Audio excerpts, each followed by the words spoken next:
आज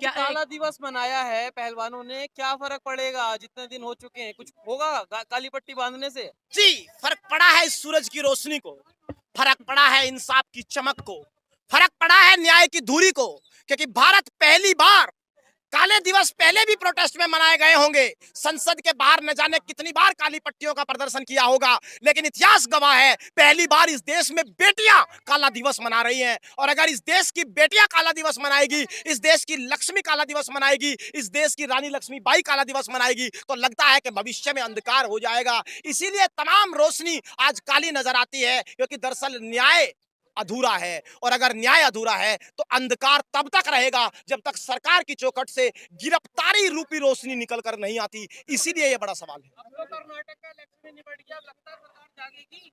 देखिए, हमें लगता है कि कर्नाटक इलेक्शन मुद्दा नहीं था, सरकार पहले भी जागी हुई है, जागी है तभी तो बचा रही है। सॉरी होती तो गिरफ्तारी हो जाती। भाई, कानून क्या कहता है? कानून कहता है गिरफ्तारी होनी चाहिए, सरकार जगी है शायद इसीलिए गिरफ्तार नहीं हो रहे हैं। एक बात आप समझ लीजिए, इस देश की कानून की किताब में अगर पहली ही लाइन नहीं पढ़ी जा रही है तो हम ये पन्ना ये कहकर नहीं पलटने देंगे कि ये राजपूतों की लड़ाई है। मैं तो इंसाफ मुझे चाहिए, मैं सीधा आदमी हूं, मैंने कुछ नहीं किया, मैं शिलाजीत की रोटियां खाता हूं क्या? तमाम बहानेबाजी चलेगी नहीं। इस देश में कानून पहली लाइन से लागू होगा। इस आदमी को जेल के सलाखों के पीछे जाना होगा, तरीके चाहे जो हो।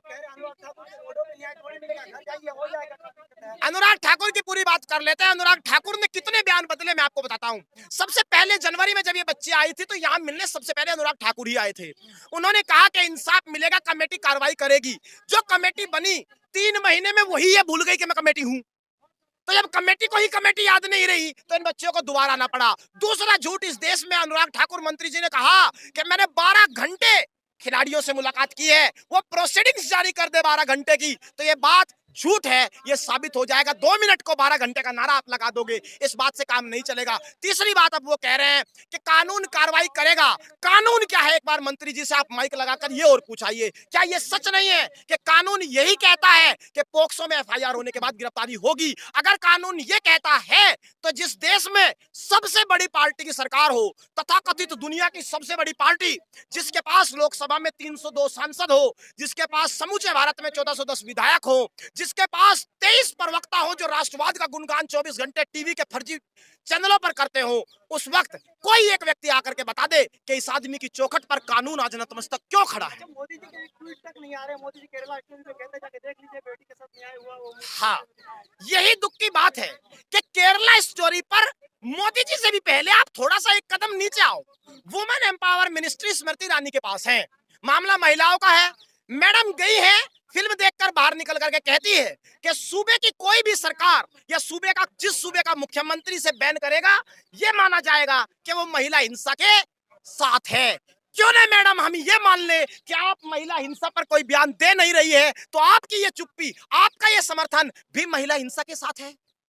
इसीलिए आपको कहा जा रहा है कि अगर केरला स्टोरी हर चीज का समाधान है तो चस्पा कर दो संविधान की किताब के ऊपर केरला स्टोरी का एक पोस्टर, जिससे देश का हर समस्या का समाधान हो जाए। तो मोदी जी का ट्वीट में आ रहा है, किस तरीके से देखते हैं, कोई बयान नहीं। हम कह रहे हैं कि क्या एक ट्वीट का मुद्दा है क्या यार? इस देश की ओलंपिक मेडल बेटियों के साथ न्याय के लिए, न्याय की चौखट पर अन्याय हो रहा है, क्या सिर्फ ट्वीट से काम चलेगा? ये ट्वीट से काम नहीं चलेगा। ये बेटियां किसान की बेटियां हैं। इस आदमी को, हमें किसी का ट्वीट नहीं चाहिए यार, हम सस्ते लोग नहीं है। कोर्ट ने कहा है ना, निचली अदालत में जाए, हाई कोर्ट में जाएगा, अगर गिरफ्तारी नहीं होती है तो कोर्ट से ऑर्डर कराएंगे। देखिए, 2 बातें आप समझ लीजिए। एक होता है डिस्पोज्ड ऑफ और एक शब्द होता है डिसमिस्ड। हमारी एप्लीकेशन को जिस तरह मीडिया पेश कर रहा है वो डिस्पोज्ड ऑफ हुई है, वो डिसमिस्ड नहीं हुई। कोर्ट ने कहा कि आपने पेटिशन में इतनी ही डिमांड की थी कि एफआईआर करा दो, हमने आपका काम पूरा कर दिया। दूसरी बड़ी बात, अगर हमें सिर्फ कोर्ट से ही न्याय चाहिए होता तो हम महंगे वकीलों के पास आते, गांधी के रास्ते पर चलकर सड़क पर संघर्ष नहीं करते। हमारा सवाल देश की सरकार से है और भारत की संविधान सभा ने ये सुनिश्चित किया था कि इस देश में न्यायपालिका, कार्यपालिका और विधायिका 3 अभिन्न अंग हैं। तो न्यायपालिका ने अपना काम पूरा कर दिया, बात कार्यपालिका से हो रही है और इसे ये काम करना होगा, क्योंकि कानून लागू करने की जिम्मेदारी दिल्ली पुलिस की है और मौजूदा सरकार की है। दिल्ली पुलिस तो अमित शाह के और वो कह रही है भी कि अमित शाह मोदी जी कह रहे हैं। सवाल यही है कि इस आदमी को इतनी हिम्मत किसने दी कि अपने कुकर्मों को छिपाने के लिए इसने प्रधानमंत्री के नाम की चादर ओढ़ ली। जी, उन्होंने 3 नाम लिए, देश के प्रधानमंत्री श्री नरेंद्र मोदी, गृह मंत्री अमित शाह और भारतीय जनता पार्टी के अध्यक्ष जेपी नड्डा। क्या इस देश में कानून की पहचान सिर्फ ये 3 नाम है? तमाम संस्थाएं खत्म हो चुकी है, कोई जांच एजेंसी बची नहीं। क्या नरेंद्र मोदी देश के प्रधानमंत्री होकर अब ये भी जांच करेंगे कौन आरोपी है कौन नहीं? मैं मानता हूं उन्होंने ये बयान दिया था कि कपड़े देखकर हम आरोपी पहचान लेते हैं, लेकिन ये सवाल कपड़े देखने से काम नहीं चलेगा। जांच एजेंसी को अपना काम करना होगा और ब्रजभूषण शरण सिंह को सलाखों के पीछे डालना होगा। लेकिन क्या ब्रजभूषण शरण सिंह का इस्तीफा या गिरफ्तारी से इन बेटियों को सम्मान मिल जाएगा? जो बेटियां यहाँ पर आज इतने दिनों से बैठी हैं, सिर्फ गिरफ्तारी और इस्तीफे से इन बेटियों का सम्मान वापस आ जाएगा, क्या लगता है? मैडम, सलाखों के पीछे जाने से कानून की वो किताब खुलना शुरू करेगी जो आज तक बंद है। लेकिन ब्रजभूषण शरण सिंह तो इस पूरे प्रदर्शन को ही राजनीतिक मुद्दा बता रहे कि कहीं ना कहीं विपक्ष इस पूरे प्रदर्शन को साल 2024 के चुनाव के लिए इस्तेमाल कर रहा है। मैडम देखिए, महिलाओं के सम्मान में ये देश दोबारा आया है, पहले 2011 में भी आया था। उस स्थिति पर जरा गौर कीजिए, उस स्थिति में 2011 में जो आज सत्ता में है तब ये विपक्ष में थे। निर्भया के लिए जब ये लोग निकले थे, क्या ये राजनीति कर रहे थे? अगर निर्भया के मामले में ये लोग राजनीति कर रहे थे, बेटियों के मामले में अगर सड़क पर आना राजनीति है, तो फिर हम राजनीति ही कर रहे हैं, लेकिन हम बेटियों के सम्मान में अलग जगाते रहेंगे। और ये लो जो यहाँ से आज जली है तब तक जलती रहेगी जब तक हर बेटी को क्या नहीं मिलेगा, इंसाफ नहीं मिलेगा। ये तय है। अगले साल ओलंपिक है, तो क्या लग रहा है? हाँ, ओलंपिक से पहले एक बात और पे आ जाओ, बहुत काम की बात याद दिला दी भाई। परसों का इंडियन एक्सप्रेस आप पढ़िए, इस देश की सरकार ने बड़ी घोषणा की है। उन्होंने कहा कि 2024 में 26 जनवरी रिपब्लिक डे के दिन महिलाएं ही सिर्फ परेड में शामिल होगी। तो भाई ये 3 महिलाएं हमारी भी हैं, ये खिलाड़ी भी है और ये परेड भी अच्छी जानती है।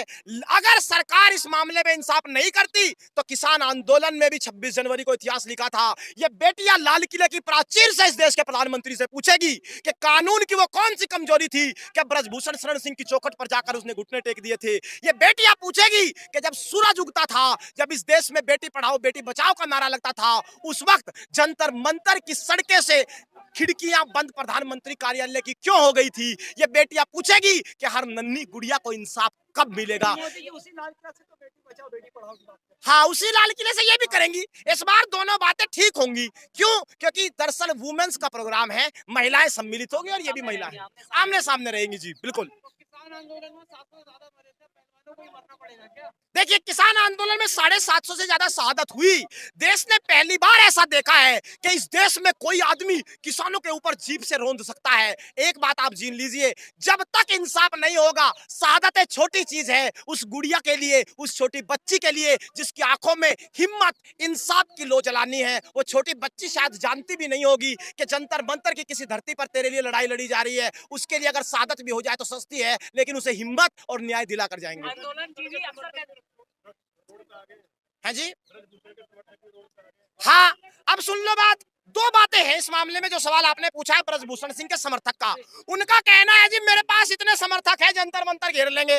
बिल्कुल लेके आओ, लेकिन अपनी बच्चियों को गोद में लेके आना। अपनी बच्चों को ब्रजभूषण शरण सिंह के समर्थक गोद में उनसे नजर मिला करके कह दे कि बेटियों को इंसाफ दिलाना गुनाह है। वो कह रहे जी ट्रैक्टर हमारे पास भी बहुत है, ट्रैक्टर तो ले आओ, क्योंकि एक कहावत है कि वो मेरी पीठ में पीछे से खंजर तो घोपेगा, नजर मिलाएगा तो मुझे कैसे मारेगा। ट्रैक्टर तो आ सकता है, लेकिन वो बेटियों के खिलाफ, इंसाफ के खिलाफ, बच्चियों के खिलाफ चलेगा कैसे? उसे ड्राइवर को कह रहे यहाँ पे टुकड़े गैंग की एंट्री हो चुकी है, शाहीन बाग वाले आ चुके हैं। हम एक बात आप समझ लीजिए, मैंने पहले भी इस बात का जिक्र किया है।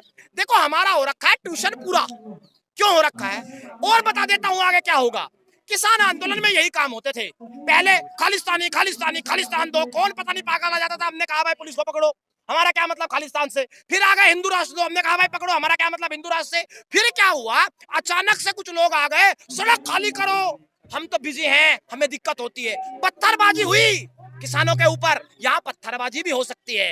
ये सारे हथकंडे पहले फ्लॉप हो चुके 13 महीने में। हमें पता है आगे क्या क्या होना है, क्योंकि हमने ट्यूशन पूरा कर रखा है 13 महीने की डिग्री लेके। तो इन चीजों से हम घबराते नहीं, हमें पता है कितने हथकंडे अपनाए जाएंगे। आज आंदोलन जीवी भी है, कल शायद फिर खालिस्तानी कहे जाएंगे, कल फिर पाकिस्तानी कहे जाएंगे। हो सकता है कोई आकर के बेचारा ये भी कहते ब्रिटेन से फंड लेके बैठे हैं। तो क्या फिर एक सरकार सवाल यहाँ करना पर इस चाहेंगे आपसे। पूरे मुद्दे को साल 2024 के चुनाव के लिए इस्तेमाल कर रही है, क्योंकि कहीं ना कहीं किसानों के आंदोलन पर भी सरकार झुकी थी, लेकिन एक वक्त का इंतजार किया था। तो क्या लग रहा है कि महिला ये जो खिलाड़ी हैं, इनके प्रदर्शन को भी कहीं ना कहीं भुनाने की कोशिश की जा रही है साल 2024 के चुनाव के लिए? मैडम, तपती धूप में गरम सड़क पर अगर इन बेटियों के पैरों में छाले पड़ जाएंगे, उसके बाद अगर सरकार ने इंसाफ दिया तो उस इंसाफ की हिम्मत क्या बचेगी, वजूद क्या बचेगा, ये एक सवाल है। तो यानी कि साल 2024 में कहीं ना कहीं भाजपा को बाहर कर देगी जनता, अगर अभी भी इन बेटियों को इंसाफ नहीं दिया है सरकार ने तो?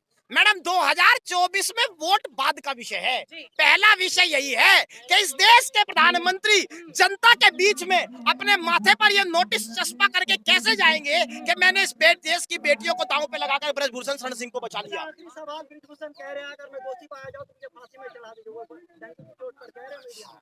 डंके की चोट पर क्यों कह रहे, इसका कारण जानो।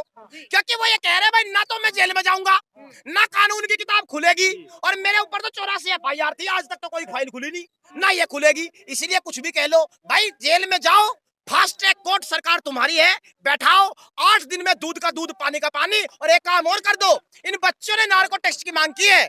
इस देश में महाभारत में जब द्रौपदी को धृतराष्ट्र ने स्वीकार नहीं किया और कहा कि ये समाज के खिलाफ है, 5 पतियों के साथ एक महिला नहीं आ सकती, तो सबसे पहले द्रौपदी ने कहा था कि मैं अग्नि परीक्षा के लिए तैयार हूं। एक बात ध्यान रखना, इन बच्चों ने अग्नि परीक्षा की बात कही है। अगर वो आदमी फांसी पे लटकना चाह रहा है, उससे पहले वो अग्नि परीक्षा दे दे, नार्को टेस्ट करवा ले और खुद ही आकर के कहते बात ही खत्म हो जाएगी। सब्सक्राइब करें हमारे YouTube चैनल को और बने रहें हमारे साथ।